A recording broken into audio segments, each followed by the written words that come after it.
I'm Blake Burham. This is my research presentation on the impact of the Declaration of Safety, Fair Play, and Respect rule in OSHA. So, for an introduction, ice hockey is, according to World Atlas, the third most popular sport in the world, only behind soccer and cricket, with around over 2 billion people, 2 billion fans worldwide. However, with this popularity comes a very major drawback, which is Brian Resnick stating that high school hockey is the third most dangerous sport of all high school sports, only behind men's football and women's soccer. And so this really raises a question in the hockey community is, should new rules be put in place in order to minimize these major injuries and hopefully help protect the players? So that's two sides to it, one of which comes from, yes, they should protect the players, they should make sure they're safe at all costs. And then there is another side that says, no, the integrity of the game should stay the same. Hockey's always been very violent, and they should keep that. If players get hurt, that's their own fault. They decided to play, and this really raises controversy in the sport. And so OSHA, the Arizona High School Hockey Association, implemented a rule which was started by USA Hockey in 2019, which is basically the branch of all youth hockey in 18 and under in the U.S., and it created the Declaration of Safety, Fair Play, and Respect. This was not a rule yet, it was basically just an idea that they were throwing around at USA Hockey, and it aimed to influence a better hockey culture with an emphasis of eliminating illegal hits in the game. Basically all this means is that it tells referees of hockey to call hits earlier than they would, so if a player gets rid of the puck, there's a shorter window of time from when they can be hit and when it's a penalty. And so at the beginning of the 2021-22 season, USA Hockey decided to implement this rule all over the U.S. And this is the Declaration of Safety, Fair Play, and Respect rule. All it did was enforce the 2019 decision, and like I said, it was implemented in all 18U teams in the U.S., one of which is OSHA, the league that I'm going to be looking at. And so this led me to my research question. How did the Declaration of Safety, Fair Play, and Respect rule affect OSHA's penalty minutes? So the purpose of my study is basically to see if the rule actually did anything, and mainly to see if there were any lasting effects, to see if this rule was a genuinely good thing to implement or if it was a waste of time. And I also wanted to see, mainly to see if the penalties increase, decrease, stay the same with the implementation of this rule. Or what I think happened prior to this research is that it created some sort of placebo effect within the players, coaches, parents' mind that more penalties were actually being called, the sport was getting safer, to maybe encourage people to play hockey knowing that it's safer, whereas nothing actually changed. And so for my literature review, this here, checking in the NHL, this was by far the widest population of sources that I found between the NHL, college, juniors, and younger teams like 18U. NHL was by far the broadest. And one of the main things that I found is that many players, fans, and coaches enjoyed the violent aspect of hockey, especially in the NHL. And one quote is that if you don't want any violence, you should take up a sport like knitting.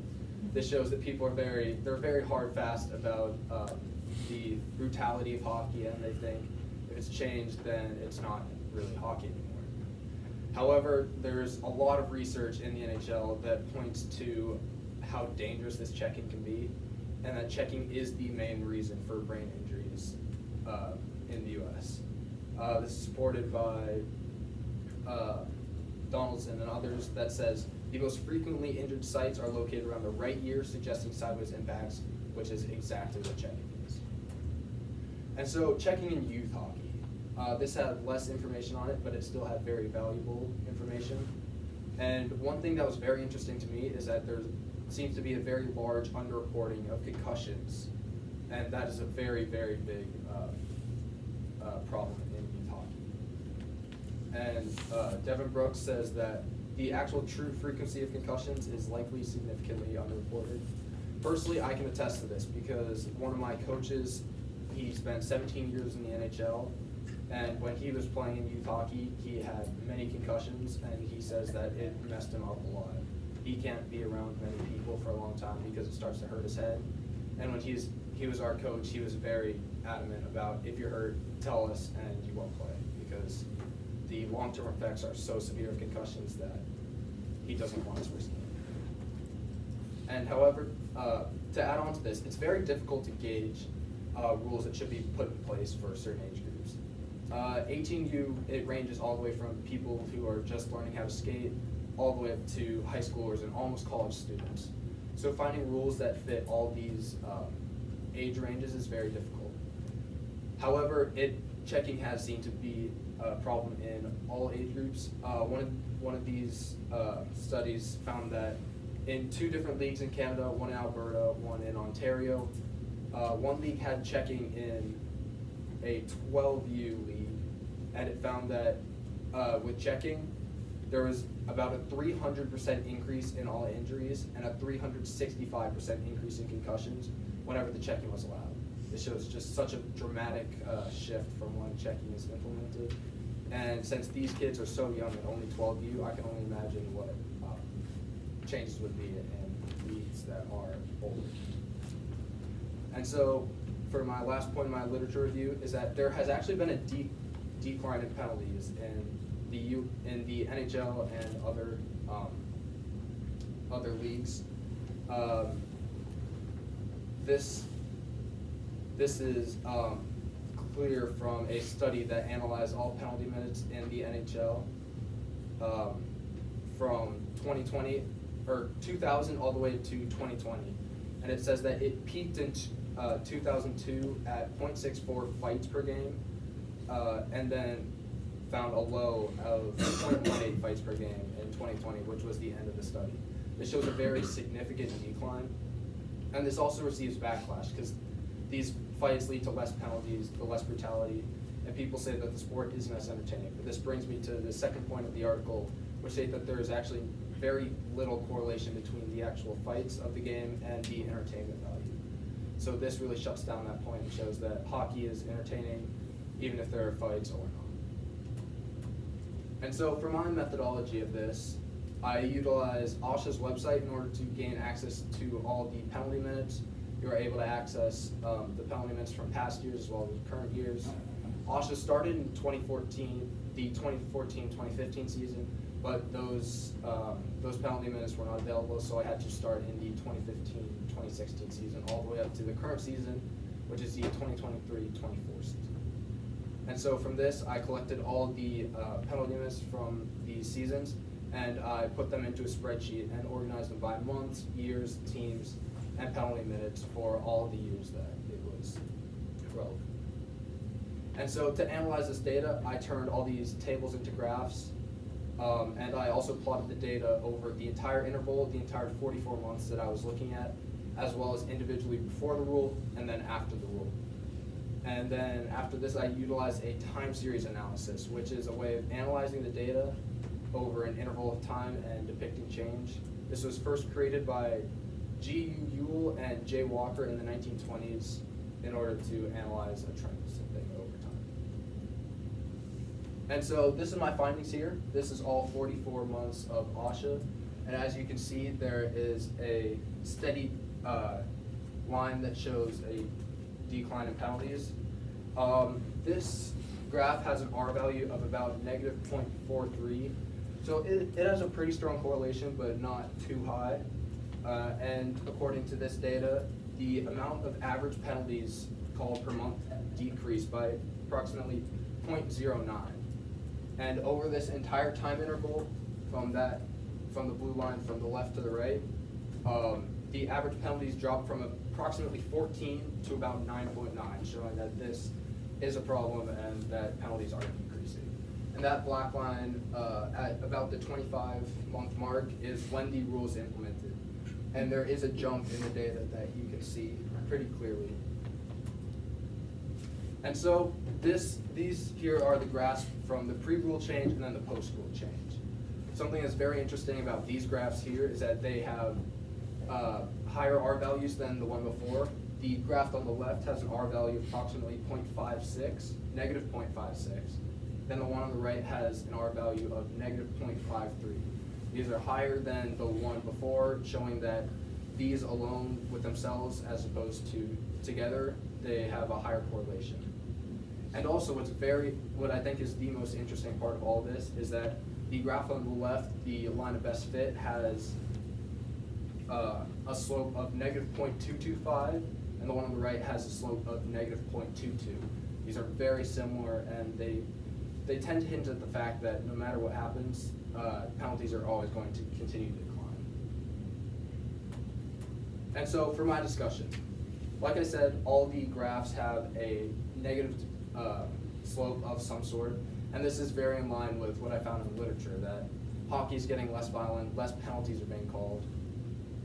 However, there may be other reasons for this decline of penalties, and that is exactly what the Declaration of Safety, Fair Play, and Respect rule attempted to find out.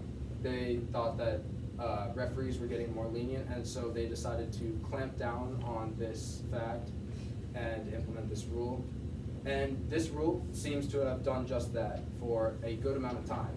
It seems to have, as you can see over there, made a jump in the penalties, and then it made it so that more penalties were being called, and it was more in line with what it was a few years prior to the rule. So in a way, this provided some sort of reset to the penalties being called, but it did not have the long-term effect that it could have been speculated that they wanted it to have. And so to continue with my discussion, as I said before, the slopes of the graphs are very similar, which I think was the most interesting thing of all this. And so this kind of hints at the fact that no matter what happens, no matter what rules are going to be implemented, referees are going to get more lenient, less penalties are going to happen, they're going to be called, less penalties are going to be called. And so it kind of hints at the fact that this isn't really a factor that we can change over a very long period of time without continuously implementing rules over years and years. And so this really raises the question of what would have happened without this rule change. Would it have continued to decline at the steady rate that it was before, or would it have hit some sort of like horizontal asymptote that it would have evened out eventually and then stopped? And so for my conclusion, my findings show that this rule change in OSHA, it did provide a temporary solution to the problem, but it is by no means a final solution to the problem at hand. As for limitations of my research, there are not too many years in OSHA, especially after the rule. Like I said, I was unable to get data from that first year, and then there were also years prior to OSHA that Arizona had high school, but I didn't know what it was, and it was just a lot more data that I would have had to go pretty far out of my way to get. And also, I only looked at Arizona. I think this is probably my biggest limitation because I have pretty solid evidence that it would be different in other states. For example, my club team traveled to Minnesota right after this rule was implemented. When our coaches was talking to one of the referees there, they explicitly said that they don't care what the new rule is, they're going to continue to call it as it was before. So this really hints that different states would treat the rule differently, and I think this would be very interesting to compare state to state how this rule affected things. Also, I only looked at high school. As I said, this rule is implemented in all of USA Hockey, so all of 18U. Possibly looking at younger teams and seeing what the correlation was there would be very interesting. And comparing that to high school would also raise some more questions. And also, only one rule is studied here. Hockey's a very changing sport, a lot of things being implemented to try and help the game. And so looking at other rules, seeing if it's if this reset in penalties is consistent, would be very interesting to see if these rules are a continuously good way of helping keep the penalties in line. And as for future research, mainly just addressing these limitations, I think the biggest future research would be the other places, possibly even other countries, to see how they treat it, and seeing if this is a really prevalent issue, and if the results that I found correlate to other places. Thank you.